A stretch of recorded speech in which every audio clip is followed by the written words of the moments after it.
특이한 살인사건이 발생했습니다. 형사들에게도 이번 사건은 듣도 보도 못한 아주 기괴한 사건이었는데요. 시신이 발견됐는데 피해자는 6명인 그런 사건입니다. 피해자가 6명이면 시신이 6구겠구나 라고 생각하시겠지만 아닙니다. 시신이 하나예요. 머리, 몸통, 왼팔, 오른팔, 왼다리, 오른다리 모두 다른 사람의 것을 봉제 인형처럼 투박하게 꿰매서 연결해 놓은 것이었습니다. 대체 누가, 왜 이렇게 끔찍한 짓을 저지른 걸까요? 안녕하세요. 알고 싶은 이야기 제이입니다. 실제 사건, 사고, 영화, 드라마, 책, 스토리 등을 차분하게 이야기해 드립니다. 오늘은 봉제 인형 살인사건이라는 아주 센세이셔널했던 소설 이야기를 해드릴 건데요. 오늘 이야기에서는 사건의 희생자가 많기 때문에 인물이 좀 많이 등장하기는 하지만 이들이 등장하는 이유가 명확하게 딱 떨어지기 때문에 수사 상황이 진행되면서 밝혀지는 정보들을 마치 우리가 수사관이 된 것처럼 제가 화면에 띄워드리는 표를 같이 보면서 들으시면 이해가 쉬우실 것 같습니다. 그럼 오늘의 이야기 시작합니다. 중대 재판이 열리는 곳으로 악명 높은 영국 중앙형사법원 앞. 기자들이 벌떼처럼 모여서 취재 경쟁을 하고 있습니다. 재판 방청석은 방청객으로 꽉 찼어요. 이들은 다시 없을 세기의 재판을 보기 위해서 노숙까지 하면서 기다렸습니다. 오늘의 피고인 나기브 칼리드는 런던 역사상 가장 많은 사람을 죽인 연쇄살인범입니다. 살인수법은 늘 똑같았어요. 다량의 수면제를 먹여서 산채로 불에 태워 죽이는 방법.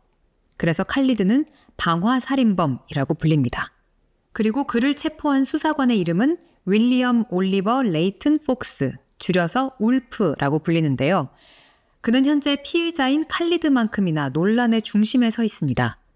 재판 도중 한 익명의 수사관이 재판관에게 보낸 편지에 보면 이 울프 수사관이 사건에 너무 집착한 나머지 범인 검거에 혈안이 돼 있다. 공정한 수사가 불가능해 보이니까 울프는 즉시 이 사건에서 손을 떼야 한다. 이런 내용이 담겨 있었습니다. 같은 수사관이 봐도 좀 심했다 싶었는지 익명으로 누군가 몰래 이런 편지를 보내온 것이었어요. 이런 소문이 퍼지면서 런던 경찰은 부실 수사를 묵인했네, 칼리드를 희생양 삼았네 이런 비판을 받아야만 했습니다. 어쨌든 꾸역꾸역 모든 재판에 참석한 울프는 이 잔인한 살인마에게 과연 어떤 죄가 내려지는지 숨죽여서 그 결과를 기다리고 있었어요.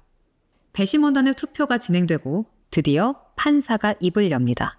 나기브 칼리드는 무죄입니다.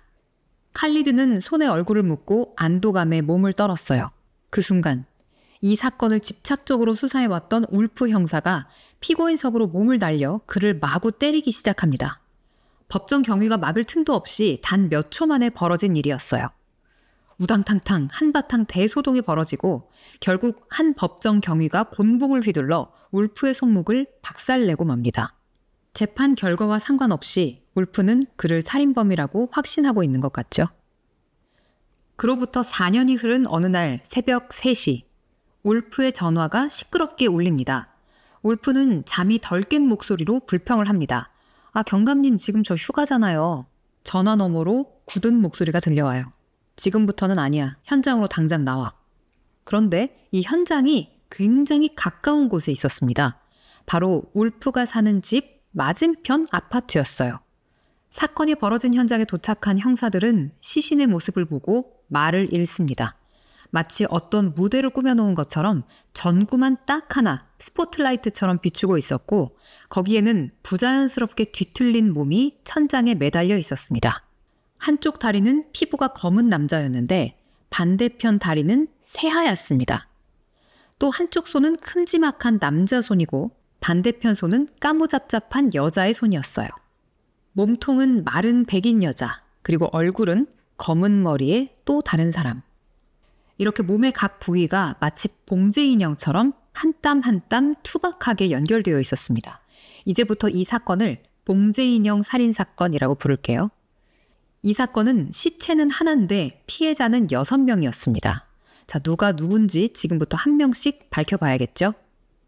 일단 얼굴부터 조심스럽게 들어보는데 울프 형사가 아는 얼굴이었습니다. 잊을 수 없는 그 얼굴. 바로 나기브 칼리드.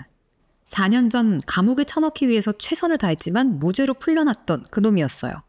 그리고 소름 끼치게도 이 시신의 손가락이 어떤 방향을 가리키고 있었는데 그건 바로 맞은편 울프 형사가 살고 있는 아파트, 정확히 울프의 집 창문을 가리키고 있었습니다. 도대체 이 시신 뒤에는 어떤 비밀이 숨겨져 있는 걸까요? 칼리드는 운 좋게 무죄로 풀려나긴 했지만 사실 방화살인범의 연쇄 살인마가 맞았습니다. 풀려난 직후에 또 다른 여학생을 살해하다가 붙잡혀 독방에 수감됐어요. 울프의 수사가 맞았던 거죠. 울프는 억울하게도 칼리드 사건 때문에 한동안 정신병원에 수감되어 있다가 부인인 안드레아와 이혼까지 하게 됩니다. 그렇게 온갖 곤욕을 치르고 다시 일터로 돌아왔는데 그 원수 같은 칼리드가 이렇게 끔찍한 모습으로 죽은 채 발견된 거예요. 복잡 미묘한 감정이 들겠죠. 울프와 함께 일하는 후배 형사가 칼리드가 수감되어 있던 교도소로 그를 확인하러 갑니다. 교도관으로부터 칼리드가 며칠 전부터 호흡곤란과 구토 증상을 보여서 병원으로 이송됐다가 숨졌다는 걸 알게 돼요. 후배 수사관은 좀 이상한 질문이긴 하지만 머리가 붙어 있었나요? 라고 질문합니다. 교도소장이 그렇다라고 대답했지만 영안실에서 직접 확인해 보니까 역시나 머리가 없었어요. 그리고 그의 몸에서 보거에 있는 독성 물질이 발견됩니다. 이번 사건으로 또 언론이 시끌시끌합니다. 아직 사건의 구체적인 사항은 알려지지 않았지만 기자들이 경찰서 앞으로 몰려들었어요. 울프와 이혼한 전 부인 안드레아도 와 있습니다. 안드레아는 야망 넘치는 기자예요. 안드레아가 울프에게 말합니다. 있잖아, 나한테 우편으로 시체 사진이 배달돼 왔어. 그리고 이 명단도 왔어. 이름 옆에 각각 날짜가 적혀 있네 하면서 보여줍니다. 이 명단은 과연 뭘까요? 범인은 왜 기자에게 이 명단을 보낸 걸까요? 살인 예고라도 하는 것처럼 보이는데요. 뭔가 불길합니다. 명단을 쭉 살펴보는데 첫 번째 인물이 런던 시장인 턴블이라는 인물이에요. 그런데 날짜가 오늘입니다. 런던 경찰청에 비상이 걸려요. 공원을 산책하며 시청으로 들어가는 중이던 턴블 시장에게 빠르게 호위 차량을 보내 그를 보호하기 시작합니다. 턴블 시장은 사실 이런 협박을 몇 번이나 이미 받아봤기 때문에 그냥 무덤덤해요. 지난번에도 협박범을 잡고 보니까 11살 소년이었거든요. 뭐 이번에도 그런 장난이겠거니 합니다. 그래도 어쨌거나 안전한 경시청의 대피해 있기로 해요. 턴블은 천식이 있어서 천식 호흡기를 가지고 다니는데 아이러니하게 또 담배는 피웁니다. 울프가 턴블 시장 옆에 바짝 붙어서 그를 보호하고 있어요. 이 두 사람에게는 사실 과거 악연이 있는데요. 울프가 칼리드 사건으로 한동안 논란에 휩싸여 있을 때 이 턴블 시장은 저 몰상식한 수사관 같으니 막 이런 말을 하면서 여론의 지지를 얻었습니다. 그러다가 또 칼리드가 진짜 범인이 맞다는 게 밝혀지니까 박쥐처럼 말을 바꿔서 울프 편을 들며 또 지지율을 올렸었죠. 울프를 철저히 정치적으로 이용한 인물이었어요. 사무실에 둘만 남겨지니까 턴블이 멋쩍게 지난날에 대한 얘기를 하면서 사과를 합니다. 그때는 그때의 입장이 있었어. 미안했네. 울프도 상남자답게 사과를 받아줘요. 턴블은 담배를 꺼내 입에 뭅니다. 그 순간 시장이 문 담배에 불꽃이 피어오르면서 순식간에 불길이 얼굴로 확 치솟아요. 누가 말릴 틈도 없이 손 쓸 틈도 없이 경찰 건물 안에서 수사관 울프의 눈앞에서 턴블이 불타 죽었습니다. 옆에서 필사적으로 불을 끄려던 울프도 손에 화상을 입어요. 알고 보니까 누군가 그쯤 사무실로 보내왔던 꽃다발이 있었는데 그 꽃 성분이 천식 환자한테 아주 치명적인 성분이었어요. 그래서 천식 흡입기를 사용할 수밖에 없었는데 이 천식 흡입기에는 인화성 물질이 묻어 있었던 거예요. 누가 아마 몰래 묻힌 거겠죠? 그리고 나서 담배를 피우려고 불을 붙이니까 바로 불이 붙은 거였습니다. 누군가가 굉장히 치밀하게 이미 계획을 해놓은 살인 같았어요. 한편 경찰을 제외하고 이 사건에 대해서 비교적 자세하게 알고 있는 울프의 전 아내이자 기자인 안드레아의 사무실. 자신한테 전해져 온 사진과 명단을 기사로 공개를 해야 되나 말아야 되나 고민하던 중 턴블 시장이 사망했다는 소식을 뉴스로 전해 듣게 됩니다. 안드레아는 뭔가 결심한 듯 사진과 명단을 들고 방송국 국장에게 가요. 왜 이걸 이제 말하냐고 욕을 엄청 들어먹습니다. 엄청난 특종을 미리 알 수 있었는데. 안드레아는 예전부터 밖에 나가서 취재하는 취재기자 말고 스튜디오에서 뉴스를 전하는 메인 앵커 자리에 대한 욕심이 있었어요. 그래서 자기가 엄청난 정보를 갖고 있으니 뉴스를 본인이 진행하겠다고 국장과 딜을 합니다. 그녀는 전 남편 울프에게 미안해 라는 문자를 보내놓고 나서 생방송을 시작합니다. 안드레아가 아직 외부에 알리지 않은 정보들로 방송을 진행하기 시작하자 경찰청은 난리가 납니다. 울프의 상사는 야 울프 뭐해 빨리 네 전 와이프한테 전화해서 말려. 근데 뭐 생방송을 하고 있는데 전화를 받겠어요. 안드레아는 결국 자신이 입수한 살인 명단까지 세상에 공개해버리고 맙니다. 한 명 한 명의 이름과 날짜를 말하기 시작하는데 턴블 시장 6월 28일, BJ 라나 7월 2일, 자레드 갈랜드 7월 5일, 앤드류 포드 7월 9일, 그리고 애슐리 로클란 7월 12일. 여기까지 말하고 마지막 이름을 이야기하려는데 안드레아가 머뭇머뭇거리면서 차마 입을 떼지 못합니다. 겨우 마음을 가다듬은 안드레아가 말을 이어가는데 마지막은 7월 14일 수요일 윌리엄 올리버 레이튼 폭스 경사입니다. 네, 6번째 명단은 바로 울프였던 거예요. 그러니까 이미 6명을 해쳐서 기괴한 시신을 만들어 놓은 봉제인형 살인범이 또다시 추가로 6명을 더 살해하겠다고 예고하고 있고 그 마지막 희생자로 울프를 지목한 상황입니다. 과연 울프는 이 사건을 해결하고 살아남을 수 있을까요? 다음 날 울프는 출근을 해서 후배 형사들이 조사해온 자료를 살펴봅니다. 우선 명단 속 사람들이 누군지 빨리 찾아내서 보호 조치를 해야 돼요. 명단 속의 첫 번째 사람이었던 턴블 시장은 허무하게 보내버리고 말았지만 이 두 번째 인물부터는 경찰의 명예를 걸고 지켜내야 했습니다. 그런데 명단 속 두 번째 인물인 BJ 라나라는 사람이 누군지 당최 찾을 수가 없어요. 그의 명단 옆에 적힌 날짜까지 38시간 남은 시점입니다. 명단에 있는 사람들이 누구인지부터 쭉 한번 조사를 해봤더니 세 번째 사람인 갈랜드라는 자는 기자, 다섯 번째 사람인 애슐리 로클라는 웨이트리스, 네 번째 사람인 포드는 백화점 보안 요원인데 지금은 장기간 병가를 내고 쉬고 있다고 합니다. 자, 이미 죽은 6명의 피해자와 또 더 죽이겠다고 예고된 또 다른 6명의 희생자, 합쳐서 총 12명의 사람들. 이들 사이의 연결고리를 알아내야 되는데 그것도 쉽지가 않아 보여요. 일단은 죽을 시간이 가장 임박한 BJ 라나부터 빨리 찾아야겠죠. 울프는 휴가를 떠난 또 다른 수사관 챔버스라는 인물을 찾습니다. 야, 챔버스 아직 휴가 중이야? 후배들이 그렇다라고 답변해 줍니다. 일손이 너무 많이 필요한 사건인데 왜 빨리 안 돌아오는 거야? 투덜거리면서 일단 울프는 급한 대로 후배들에게 6부분이 꿰어진 시신의 각 부위 희생자가 누군지 조사해 보라고 제시합니다. 울프의 후배 형사들이 조사를 시작합니다. 이들은 부지런히 수사를 진행해요. 한편 울프는 계속해서 이 명단의 두 번째 사람 BJ 라나를 찾고 있었는데 그는 어떤 사기 혐의를 받고 지금 숨어 지내는 중이라서 찾기가 어려웠습니다. 그런데 놀랍게도 그가 경찰서로 제 발로 들어와서 자수를 합니다. 알고 보니 그의 원래 이름은 BJ 칼리드. 칼리드?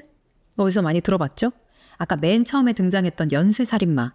울프가 열심히 잡았는데 무죄로 풀려났다가 결국 또 한 명의 소녀를 죽이고 나서야 붙잡혀 수감된 사람이자 또 봉제 인형 시신의 머리에 붙어있던 그 인물. BJ 라나, 아니 BJ 칼리드는 나기브 칼리드의 형이었습니다. 당연히 울프 형사와는 원수 같은 관계겠죠? 울프를 보고는 야 이 새끼야! 라고 욕을 하면서 막 흥분합니다. 근데 어쨌든 지금 시간이 없습니다. 그의 살해 예고 시간이 임박해져 오고 있어요. 그는 어쨌든 사기범이기 때문에 유치장에 수감되어 있습니다. 어차피 여기는 아무도 못 들어오는 곳이라서 그를 안전하게 대피시켜 놓기에도 완벽한 공간이었죠. 그런데 엘리자베스 테이트라는 국선 변호사가 BJ 칼리드를 만나기 위해서 경찰서로 찾아옵니다.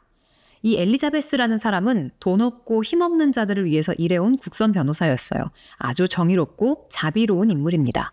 경찰도 법적으로 변호사와 수감자의 접견을 막을 수는 없었기 때문에 그리고 또 이 엘리자베스라는 국선 변호사의 평소 인품을 경찰들이 굉장히 신뢰하고 있었기 때문에 그녀를 안으로 들여보내줍니다.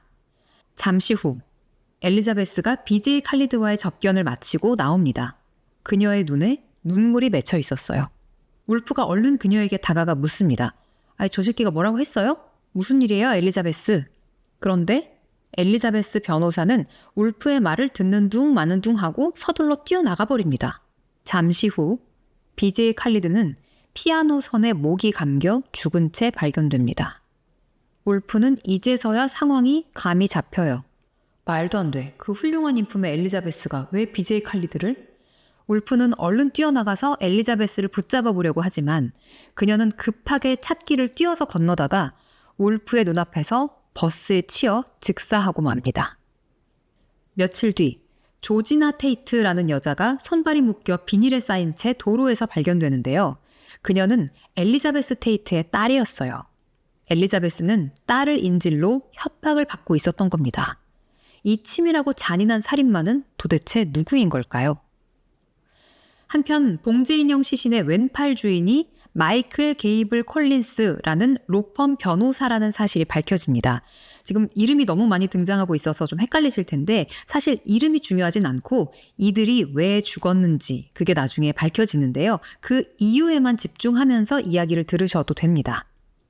자, 왼팔의 주인이 이렇게 밝혀진 후에 이어서 오른 다리의 희생자도 누군지 밝혀지는데요. 충격적이게도 휴가를 떠났다던 그 챔버스 수사관이었습니다. 울프가 투덜대면서 막 일도 많아 죽겠는데 왜 휴가 가서 안 오냐고 했었던 그의 동료 기억하시죠? 그가 평소에 다리가 좀 안 좋았었는데 휴가를 가기로 한 날 갑자기 어디서 전화를 받더니 검사를 받아야 할 일이 생겼다고 병원에 가서 급작스럽게 입원을 하게 됐다는 그의 아내의 증언이 있었어요. 그 후로 챔버스는 연락이 두절됐었는데 DNA 대조를 통해 봉제인형 시신의 오른다리가 그의 다리라는 게 밝혀진 거예요. 자, 이렇게 이전에 벌어졌던 봉제인형 살인 사건에 대한 정보가 하나둘 밝혀지고 있었고 또 시간이 흐름에 따라서 그 다음에 예고된 6건의 살인 사건 중 벌써 3번째 인물의 차례가 됐습니다. 지금 2번째 인물까지 경찰을 비웃듯 살해당하고 이제 3번째 인물 갈랜드의 살인 예고 날까지 딱 사흘이 남아 있었는데요. 갈랜드는 기자답게 언론을 이용하려고 머리를 쓰고 있었어요. 그는 지금 한창 이 사건을 보도하면서 주가를 올리고 있는 안드레아에게 연락합니다. 뉴스 앵커로서의 꿈도 이루고 성공가도를 달리고 있지만 마음 한켠에 희생자들을 뭔가 이용하고 있다는 죄책감이 들고 있었던 안드레아는 그래, 사람 하나 살리는 일인데 이런 일에 힘을 보태야지 하는 생각으로 갈랜드를 돕기로 합니다. 어떻게? 그의 가짜 죽음을 연출하기로 한 거예요. 안드레아와 갈랜드가 스튜디오에 들어섭니다. 이들은 여기서 갈랜드가 가짜로 살해당하는 모습을 연출해서 녹화로 촬영한 다음에 나중에 방송으로 편집해서 내보낼 생각이었어요. 어차피 죽은 사람을 또 죽이려고 들 리는 없을 테니까. 그렇게 비밀리에 살인범의 눈을 속이려는 계획이 시작됩니다. 안드레아가 진짜로 뉴스를 진행하는 톤으로 갈랜드를 소개합니다. 네, 오늘 아침 저희와 함께할 분은 봉제인형 살인범이 지목한 3번째 희생자 자레드 갈랜드 기자입니다. 안녕하세요. 이런 식으로 대본대로 진행을 막 하다가 모두가 약속한 딱 그 타이밍에 누군가 복면을 쓰고 등장해서 갈랜드한테 가짜 총알을 쐈어요. 그런데 분명히 그냥 쇼를 하려고 했던 거였는데 갈랜드의 가슴에서 불꽃이 파박 튀기 시작합니다. 그의 몸에 두른 방탄벨트에서도 불꽃이 일어나고 있었어요. 결국 그렇게 갈랜드마저 세상을 떠나고 맙니다. 자, 지금까지 모두 살인 예고대로 됐죠.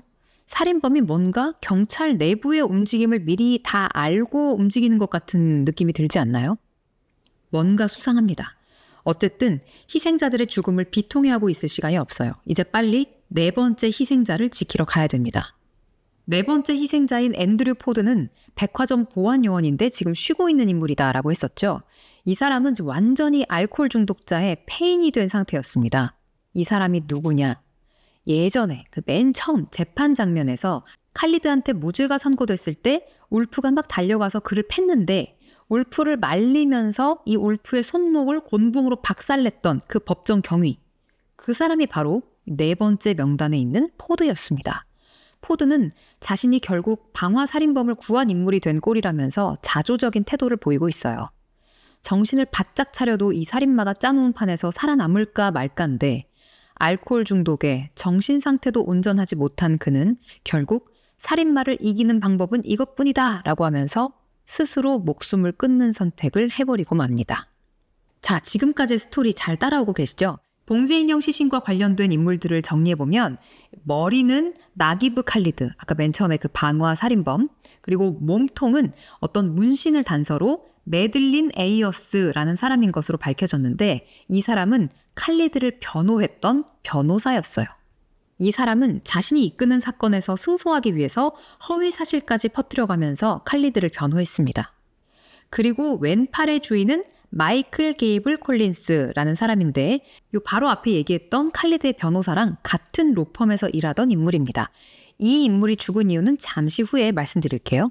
그리고 오른팔은 칼리드의 보호 관찰관이었던 미셸이라는 사람이고 왼다리는 예전에 칼리드 재판 때 기자인 갈랜드, 조금 전에 스튜디오에서 죽었던 그 기자 갈랜드한테 정보를 유출했던 배심원입니다. 갈랜드가 이 정보를 받아서 굉장히 편협한 기사를 썼었거든요. 그리고 마지막으로 오른다리의 주인은 울프의 직장 동료 챔버스 수사관. 아까 맨 처음 재판 장면에서 누군가가 익명으로 이 울프가 수사에서 빠져야 된다라고 편지를 보냈다고 했었잖아요. 그게 챔버스가 쓴 편지였던 겁니다. 그러니까 정리하면 칼리드가 잡히지 않도록 어쨌거나 직간접적으로 도움을 줬던 사람들이라는 공통점이 있는 거예요. 이제는 살인 예고 명단을 한번 살펴볼까요? 위에서 잠깐 뛰어넘었던 왼팔 주인에 대한 얘기까지 더해서 싹 정리를 해드릴게요. 자, 여기 있는 인물들 역시 칼리드한테 직간접적으로 유리하게 뭔가 말을 했거나 행동을 했거나 한 인물들이라는 공통점이 있습니다. 먼저 텀블 시장은 칼리드 사건을 자기한테 유리하게 정치적으로 이용했던 인물이고, 그리고 칼리드의 형은 요 5번 명단에 있는 애슐리 로클란이라는 그 식당 웨이트리스한테 자기 동생 칼리드를 위해서 위증을 해달라고 돈을 주고 부탁을 합니다. 그래서 이 여자가 방화살인범 칼리드를 위해서 거짓 증언을 하게 돼요. 그래서 이 명단에 포함된 거고, 하지만 이후에 곧 후회를 하면서 법정 진술을 철회하기로 결심하거든요. 그래서 칼리드를 변호하고 있던 로펌에 전화를 걸었는데 그때 바로 이 봉제인형 시신의 왼팔 주인 마이클 게이블 콜린스라는 변호사랑 통화 연결이 됐던 거예요. 이 콜린스라는 자는 자기네가 변호하는 사건이 승소해야 되기 때문에 위증을 철회하지 못하도록 애슐리를 협박합니다. 그래서 그도 칼리드 사건과 관련이 있는 인물이기 때문에 희생자가 됐던 거예요. 그리고 3번 명단의 갈랜드는 아시다시피 악의적인 기사를 쓴 기자고 4번 명단의 포드도 이미 말씀드렸다시피 방화살인범을 법정에서 구하기 위해서 울프의 손목을 박살냈습니다. 자, 이 뒷부분은 여러분이 직접 자세하게 책을 읽거나 드라마 시리즈를 보셔도 좋겠는데요. 요약을 해보자면 일종의 파우스트 거래 같은 걸 통해서 희생자들이 죽었던 거예요. 파우스트 거래가 뭐냐? 괴테의 소설에서 나오는 이야기인데요. 원래는 악마한테 영혼을 팔면 악마의 능력을 갖게 된다라는 그런 이야기거든요. 마치 이 이야기처럼 복수를 위한 살인을 의뢰하면 이걸 들어주고 대신에 그 살인을 의뢰한 사람의 영혼을 거두어 간다는 의미로 마지막에는 의뢰인까지 죽이는 법칙으로 운영되는 살인 청부 시스템인 겁니다. 그렇다면 이 살인을 의뢰한 사람은 살인 명단의 맨 마지막에 있는 울프라는 얘기가 되겠죠? 이게 어떻게 된 일일까요? 과거에 칼리드 사건 이후 사건에 너무 집착해서 정신이 이상해졌다는 판명을 받았던 울프가 정신병원에 있는 동안 함께 수감돼 있던 한 환자가 울프한테 이 거래를 할 수 있는 전화번호를 몰래 건네줬고 제정신이 아니었던 울프는 그 전화번호로 전화를 걸어서 자신이 기억하는 칼리드 사건 관련 인물들의 이름을 줄줄줄줄 막 읊었던 거예요. 울프는 열심히 수사를 해서 잡은 칼리드가 무죄로 풀려나고 자신은 정신병동에 수감되고 그런데 또다시 무고한 소녀가 풀려난 칼리드에 의해서 희생을 당하자 희생자를 구하지 못했다는 죄책감과 살인자를 석방한 사람들에 대한 분노 등이 뒤섞인 어떤 순간적인 울분과 홧김에 그냥 그저 정신병자가 알려준 장난 같은 일종의 도시괴담이라고 생각했던 그 번호로 전화를 걸어서 막 그냥 화풀이 하듯이 이름을 주절거렸던 거예요. 어찌 보면 이제 너무 속상했던 그 마음을 달래려고 그냥 주문처럼 해본 건데 이게 그냥 떠도는 도시괴담이 아니라 진짜 살인 청부가 접수돼버린 거였죠. 울프도 처음에는 4년 전 정신병원에서 걸었던 전화가 이런 살인들로 이어질 줄 꿈에도 모르고 있었어요.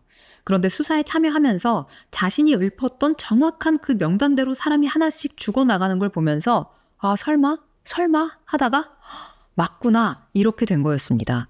그래서 막 더 열심히 수사도 하고 피해자들을 살리고 도우려고 혼신의 힘을 다했던 거죠. 결국 이런 노력으로 5번째로 명단에 이름이 올라있던 애슐리 로클라는 무사히 보호를 해서 멀리 비행기를 태워 보내고 이 살인마를 잡으러 갑니다. 먼저 죽은 6명에 대한 사건을 봉제인형 살인, 이 뒤에 죽을 6명 명단에 대한 사건을 파우스트 살인이라고 부를게요. 그러면 이 두 살인 사건, 총 10명의 희생자를 죽인 범인은 바로 맥스라는 이름을 가진 아주 괴물 같은 사람이었습니다. 그는 비교적 유복한 어린 시절을 보낸 명문가 자손이었는데요. 사립중고등학교를 나와서 요트클럽 회원으로 활동하기도 한 미남의 청년이었습니다. 하지만 어떤 폭발 사고를 겪으면서 온 얼굴이 일그러져서 아주 흉측하게 변했고 마음마저 비뚤어져서 이런 도시괴담 같은 살인 청부를 계속 해오고 있었던 것이었어요. 수사기간 내내 그가 계속 경찰보다 한 발 앞서서 움직이고 있던 건 챔버스 수사관을 죽인 이후에 그의 노트북을 이용해서 이 챔버스의 아이디와 비번으로 경찰 내부 보안 서버에 접속해서 계속 수사 진행 상황이랑 경찰 내부 상황을 보고 있었던 거였습니다. 이 소설의 결말은 결국 이제 맥스를 잡고 울프는 죽지 않고 살아남습니다. 인물도 많고 사건도 좀 여러 개라서 내용을 간추리기 위해 울프와 전 부인과의 어떤 미묘한 감정들, 또 이 울프랑 여자 후배 간의 어떤 썸, 그리고 울프를 의심하는 또 다른 남자 후배와의 긴장과 갈등, 이런 것들은 좀 덜어내고 설명을 드렸는데요. 여러분이 직접 책을 읽어보시면 이런 더 디테일한 내용들을 접하실 수 있을 겁니다. 오늘의 이야기는 소설 봉제인형 살인사건이었습니다. 저는 다음 시간에 다른 이야기로 다시 찾아오겠습니다.